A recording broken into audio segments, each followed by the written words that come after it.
Hello बच्चा party, कैसे हो आप सब लोग। Good morning to all of you. बेटा आज की वीडियो में हम बात करने वाले हैं कि सीबीएसई और एचबीएसई में से जो उनका डिफरेंस है वो क्या है।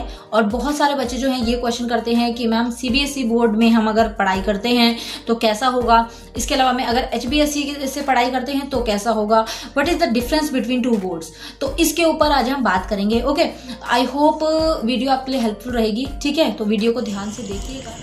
बच्चे जैसे ये सवाल करते रहते हैं, जिस तरीके से बच्चों के मन में ये डाउट आता रहता है कि एचबीएसई बोर्ड जो है वो स्टेट बोर्ड है, जैसे कि आप सब लोगों को पता ही है, and CBSE board is a national board.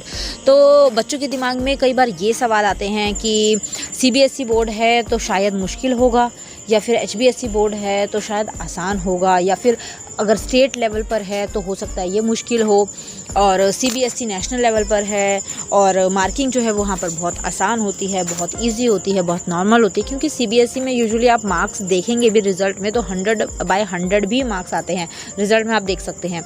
तो कुछ चीज़ें मैं आप लोगों को बताती हूँ जो फैक्ट होते हैं, और वो चीज़ें मैं खुद अपने एक्सपीरियंस से आप लोगों को बताऊंगी। ठीक है, सबसे पहली चीज़ कि अगर सिलेबस की बात करें तो जो स्टेट लेवल बोर्ड होते हैं उनके सिलेबस कम होते हैं, और अगर आप कंपेयर करेंगे सीबीएसई बोर्ड को तो सीबीएसई बोर्ड के जो सिलेबस हैं वो हाई होते हैं थोड़े से। और एक चीज़ ध्यान रखें कि सीबीएसई बोर्ड जो है ना वो नेशनल लेवल बोर्ड है, तो उसमें बच्चे को नेशनल लेवल के लिए रेडी किया जाता है। तो इसीलिए बच्चे को स्टार्टिंग से ही आदत डाली जाती है कि वो ज़्यादा चीज़ें सीखे, ज़्यादा चीज़ें पढ़े, और उसको हैवी डोज, जिसको बोलते हैं ना heavy dose of education, heavy dose of learning, उसको मिल पाए। तो इसलिए सीबीएसई इस तरह से सिलेबस की वजह से ये चीज़ यहाँ पर मानी जाती है।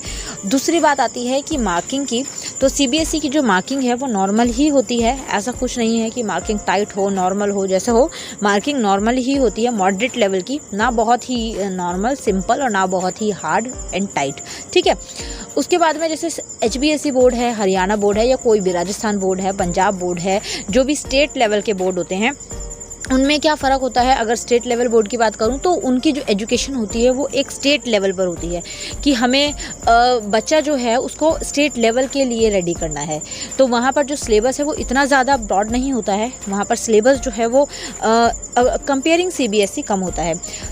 जो अब स्टेट बोर्ड वाले बच्चे हैं उनको लगेगा कि नहीं मैम हमारा तो बहुत ज़्यादा होता है, लेकिन सीबीएसई के कंपेयरिंग बच्चा आप लोगों का कम होता है। ठीक है, दूसरी चीज़ कि डायरेक्ट क्वेश्चंस जो होते हैं वो स्टेट बोर्ड पूछते हैं, लेकिन सीबीएसई जो है वो डायरेक्ट क्वेश्चंस नहीं पूछता, वो इंटरनल क्वेश्चंस पूछता है। इंटरनल पूरा थ्योरी आप लोगों को पढ़नी पड़ती है, क्योंकि वो एक नेशनल लेवल के लिए आपको रेडी कर रहा है। So you should know all things about the chapter, all things about the concept. ठीक है, क्वेश्चन कहीं से भी आए आपको वो चीज़ पता होनी चाहिए। This is the basic concept of CBSE board. Okay, तो आई थिंक ये चीज़ आप लोगों को समझ आ गई होगी। अब बच्चे इस टाइम पर कंफ्यूज इसलिए हैं क्योंकि जैसे जो 10th वाले हैं वो अब 11th जो है, कोई एचबीएसई वाला है तो वो सीबीएसई से कर रहा है, और अगर सीबीएसई वाला है वो कोई मजबूरी में एचबीएसई से जैसे स्कूल में एडमिशन ले रहा है। तो बच्चे कंफ्यूज हैं कि मैम हम सीबीएसई से करें या एचबीएसई से करें, तो फ़ायदा किस में है, नुकसान किस में है। तो बेटा एक ओवरऑल अगर मैं आप लोगों को बात बोलूँ कि अगर आप 60% से अबव इतना डिज़र्व करते हो ना, अगर 60% से अबव आपकी परसेंटेज रिज़ल्ट में बन गई है तो आप किसी भी बोर्ड में जाओ, कोई भी फ़र्क नहीं पड़ता है। ठीक है, क्योंकि सीबीएसई में जाओगे तो आपको कुछ सीखने के लिए ही मिलेगा। कोई भी बोर्ड ख़राब नहीं होता है, कोई भी बोर्ड बेकार नहीं होता है। बस मैंने कुछ बेसिक जो चीज़ें थी वो आप लोगों के साथ शेयर करी, जैसे सिलेबस पैटर्न हो गया, इसके अलावा में इंटरनल चेकिंग हो गई, इंटरनल क्वेश्चंस हो गए, डायरेक्ट क्वेश्चंस हो गए, इसके अलावा में मार्किंग हो गई। जैसे एचबीएसई बोर्ड है, जैसे हरियाणा बोर्ड हो गया, राजस्थान बोर्ड हो गया, ये बोर्ड जो है स्टेट लेवल बोर्ड हैं, तो यहाँ की मार्किंग जो है, यहाँ की मार्किंग थोड़ी टाइट रहती है। और कंपेयरिंग नेशनल बोर्ड, क्योंकि यहाँ पर क्या होता है, इस बार कोविड की वजह से यहाँ की मार्किंग थोड़ी ढीली रखी गई। कोविड की वजह से यहाँ पर ज़्यादा इन लोगों ने टाइट मार्किंग नहीं रखी, लेकिन फिर भी आप लोगों को पता ही है, जो भी एचबीएसई वाले स्टूडेंट हैं, कि 4 चेकर्स जो हैं वो बिठाए हुए थे। आप लोगों का एक पेपर जो है वो 4 टीचर्स चेक करेंगे। तो इसलिए ये चीज़ आई थिंक आप लोगों को समझ आ गई होगी। और बहुत बच्चों का डाउट था इस चीज़ के ऊपर कि मैम स्टेट लेवल जो बोर्ड होते हैं और नेशनल बोर्ड जो होते हैं, सेंट्रल बोर्ड होता है जो, तो इसमें क्या फ़र्क है और कौन सा अच्छा है। तो इसलिए ये वीडियो मैं एक लेकर आई। तो आई होप ये चीज़ें आप लोगों को पता लग गई होंगी। Still if you have any doubt so you can do comment in my comment box. ठीक है बच्चे।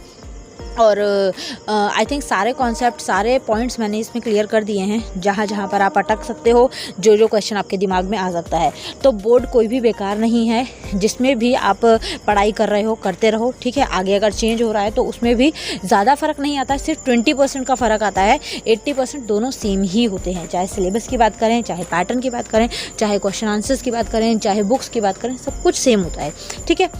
तो आई थिंक सब चीज़ें समझ आ गई। कुछ ना समझ आया हो तो वो पूछ लेना आप लोग कमेंट में, वो मैं हमेशा रिप्लाई करती ही हूँ, ठीक है।